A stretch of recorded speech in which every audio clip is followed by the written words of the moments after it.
Hello people, you joined me in a disused parking lot at the exhibition in Bridgewater. I just had my car at the shop to get a clunking sound in the front suspension fixed that seemed to happen anytime I was turning and accelerating to the right. I guessed it was a CV joint. My mechanic took it in, test drove it while I went down and did some other stuff, brought it back and said, I don't think that's a CV joint. I think it's something else. So he replaced an end link in the suspension, which was shot. He showed it to me, so that did need to be done. That same CV joint he had repaired about, I guess, a month ago, maybe a month and a half ago, because it had been, when I had it in for an oil change, he had noticed that the boot was torn. So all the grease in the CV joint was leaking out slowly, and he's like, oh, we caught it just in time. If I clean it, take it apart, clean it, re-grease it, put it back together, it should be fine. Well, apparently it's not fine, because after I picked it up from him, it's still clicking. And I had told him it was probably the CV joint, and he didn't replace the CV joint, and the sound is still there. And it's a very, well, it's hard to get it to do it, but it's a continuous clicking sound when you're accelerating, especially doing a hard right or a hard reverse right. And I actually caught it on camera earlier today after I picked it up because I was kind of grumpy. So no video. Well, it's video, but it's not very visible because I literally just set my camera to record and sat it on the sill where my windshield wipers are outside the car, and just to see if I could catch the noise, and I did. So I'll cut to that now if I have that clip.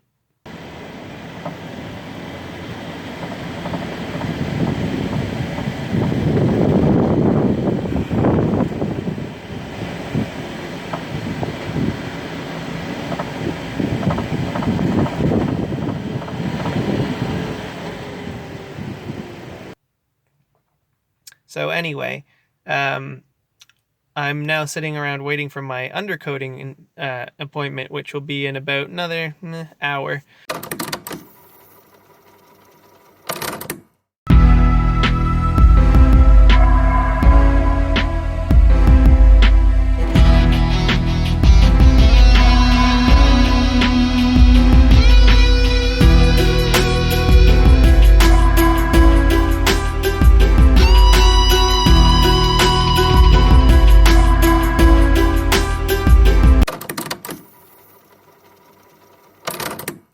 So I thought to myself, I've got an hour to kill, pardon my hand. So what I'm going to do is go to this place that I currently am, and it's pretty rough down here. So I thought that I would basically fashion an inspection pit out of a ditch. Alright, now for some completely unedited video MCM style. This is a windshield sun reflector. I'm using it as a floor mat. So, pardon the really shaky camera work for a minute here till I try to get on the ground and unfold my wonderful floor mat. Hello, gas tank and spare tire well. Okay. Okay. Exhaust, rear suspension, creeping along. Okay, so this wonderful big thing is my fuel tank. This wonderful thing, if I can try and point, bear with me till I sat my phone down just long enough to roll up my sleeves so I don't get my good sweater dirty, because I didn't expect that I would be doing this today. So, okay. This thing is my solenoid, sort of EVAP purge valve. Wind is blowing up my floor mat here. This is very hard. Where are we? Okay, this is the fuel filler neck. This thing is the vent tube for my fuel filler neck. So, I've been having a big issue with fuel overflow. So I would fill the tank would click off for the pump rather would click off, but then, and I just realized my video is the wrong way around, so I'm very sorry about that. Anyway, pump would click off, and then, whew, my phone's being really stubborn. Anyway, pump would click off, and then fuel would just backflow out the filler neck. So, yay. So what I've done, and I'm sorry for all the phone switching, it's automatic, I can't help it, is every time it clicks off, I kind of have to hold the nozzle in place or else fuel just gushes down the side of my car. Still overflows, but holding the nozzle in place seems to at least help it from coming out all over the side of my car. Still a problem though. But when I looked under this just now, oh, that's just the tip of my thing flipping up on me. This crumpled thing here is the vent tube.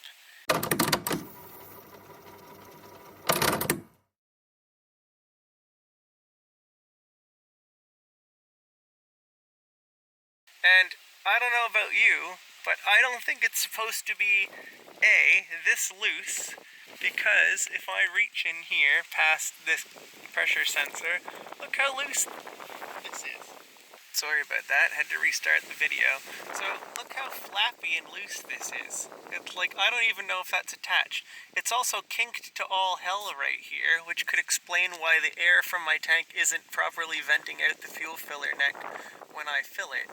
So it can't get out that neck, so it has to try to come back out the filler neck, which causes the burping, as they would put it. He did check my solenoid valve here. It's working correctly, but now I have a check engine light. That's my fuel pressure, or the EVAP pressure sensor. So it's connected correctly, and I know it was working because I didn't have a check engine light before I went to the garage, but I just noticed that this metal thing is supposed to be connected up in there. That's the mount for this, and it must have broke when he was trying to get this off today. So he has it zip tied to the hose for the solenoid. So this sensor is not getting a correct reading because I don't think this hose is properly getting properly venting now either, because that zip tie is kinking it off. So yes, fun times. I'm wondering maybe one of these days if I can get the car up on my ramp and try to make some fixes to this myself, because if I can get some clamps and a replacement hose for that, because it looks pretty tatty, maybe get some clamps for this hose and get I don't know, maybe a replacement shorter hose, because that's pretty damn kinked up in there. And then, what's left?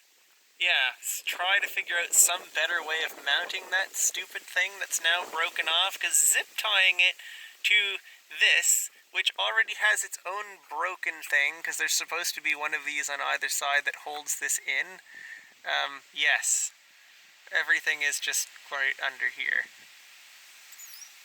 On the plus side, everything else looks pretty clean.